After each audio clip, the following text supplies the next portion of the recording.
What if Superman had to give up his cape? In a shocking twist, Superman becomes a firefighter, living a double life under the alias Johnny Clark to protect his identity. But why? And how long can he hide while Metropolis burns and his secret unravels? Let's dive into the story that could change everything about the Man of Steel. As Clark, Lois, and Jimmy grab lunch, the bustling diner buzzes with anticipation. Clark's heart races, not just from the interview with Perry White, but from the weight of his recent exposé against Glen Glenmorgan. The very thought twists his stomach, a reminder of the fine line he walks between the man he is and the hero the city needs. Just then, a scream pierces the air, snapping their attention to the chaos unfolding outside the Daily Star.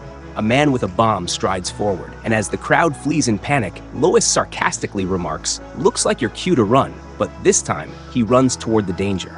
Clark recognizes the bomber as Angus Grundig, a former employee of Glen Glenmorgan. Clark's reporting in the Daily Star put him out of work, and Grundig hopes to take it down with him as he takes his own life. Inside the Daily Star, George Taylor spots Clark outside and attempts to warn him away, but Clark tries to warn him away instead. His despair at its peak, Grundig releases the detonator's kill switch, and the resulting explosion is felt all the way down the street. Everyone assumes that Clark was caught in the blast. Meanwhile, Metropolis is under attack by a Metalec xenoformer machine, rampaging through one of the city's poorer neighborhoods and causing massive property damage. Without much effort, Superman rips its head from its body. Though the robot is destroyed, the former inhabitants of the building, which took the brunt of the damage, beg Superman to help them. He offers to rebuild their building into something even better if they all pitch in. Within hours, the place is in better shape than before.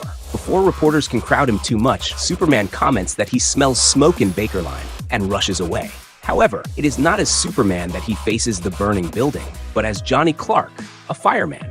He rescues several trapped civilians and a cat, earning him yet another commendation from Captain Farrell. The other firemen of Engine 1938 are eager to get to know their new star fireman, but Johnny plays his cards close to his chest, admitting only that he came from the Keystone City Fire Department and that he's a fan of the Monarchs, the latter of which puts him at odds with the others, who are Meteors fans. They invite him to come with them to Bibbo's place, but Johnny has a prior engagement at the hospital.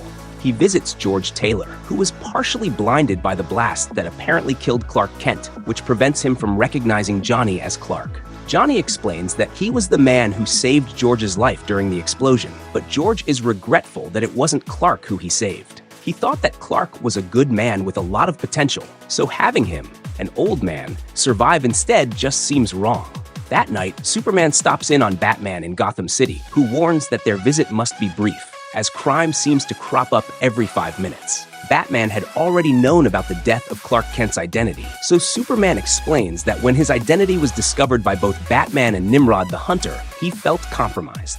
With the amount of time he was spending as Superman increasing, he saw the explosion at the Daily Star as the perfect opportunity to retire Clark Kent. His identity has been further complicated by the fact that he lives on a space station populated by 204 miniaturized civilizations. As their conversation unfolds, Superman reflects on the weight of his choices. What will happen if someone uncovers Johnny Clark?